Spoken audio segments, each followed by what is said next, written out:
Yeah, and I can only break down to y'all what I've done. Again, a lot of this social media and stuff, it wasn't as big, it wasn't as affluent as it is now, especially for advertising, building businesses. I just went everywhere, guys. I went to, and then I remember what was one of the websites you can see whether businesses, one of like the review sites where you can see if businesses are cash only or not. So I'd make lists and I would just go to all these businesses, and then also too, finding new businesses opening, but really niching down and knowing like what kind of businesses need ATMs. And like Richie said, you're going to have some duds. So the most important thing is going to be the location. Everything else you can get. Trust me, if you have an A location, Richie would probably Richie, if somebody came to you and said, Richie, we got an A+ location. It does 500 to 1,000 transactions a month, man. Look, man, the business owner's going to fill it. Can you hook me up with a machine? You'd work something out with that guy, right? Yeah, for sure.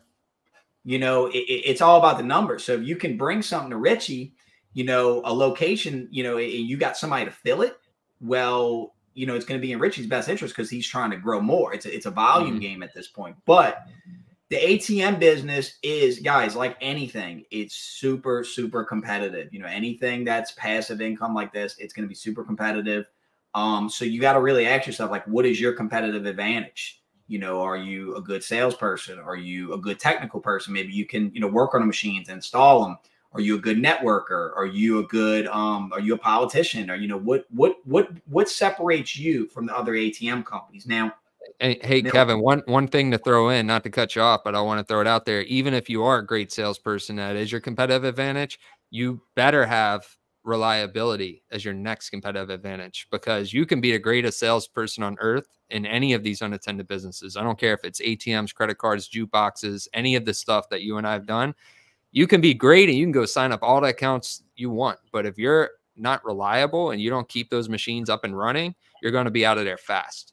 So that's the other piece. Like, don't just be good at sales, but also be good at delivering and taking care of your fleet and doing what you say you're going to do. If you're not good at that, once again, go find another business. It's not the right fit.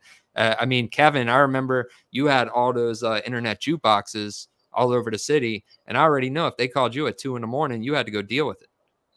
Yeah. So, that, and I think that's what people don't understand is that, getting the machine in there is just half the battle, keeping the ATM loaded. And then the thing is, guys, stuff is going to go wrong and they're going to blame you. Meaning that I had a location on Bourbon Street. Y'all, I was so excited. Had an ATM location on Bourbon Street.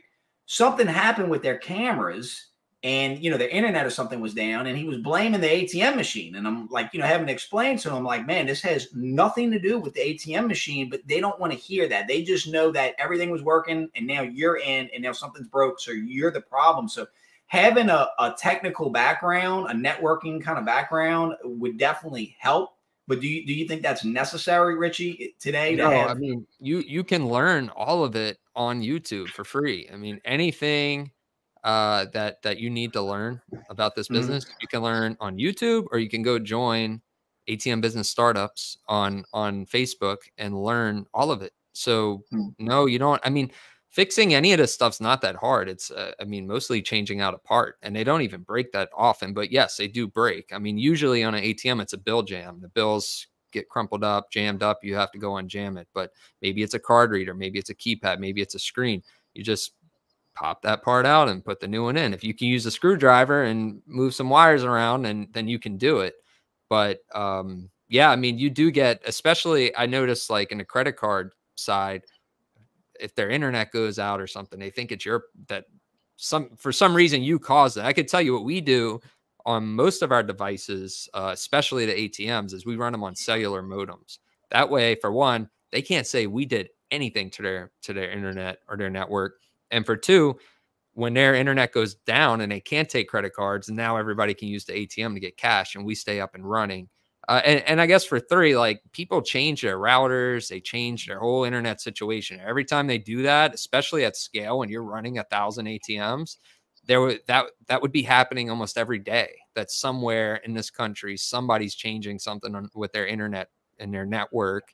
And now you have to send a technician out there to deal with it. So we much, much, much rather much rather use cellular. And it's not that, man, like once again, when I started, cellular modems weren't even like a thing. They were just coming out like in those first few years, and they were expensive.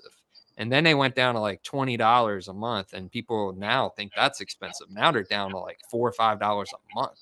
So like, why not use it if you're going to have a much better connection and you're going to have a lot less issues? In my opinion, like it's the way to go. I mean, we run even our massage chairs, our towers, our billboard, everything runs on cellular pretty much now. I mean, there's no reason not to. So let's get into, so like, you know, y'all look, if you have a location, then you have ATM business. That's what it boils down to. I'm not trying to discourage anybody from doing ATM business.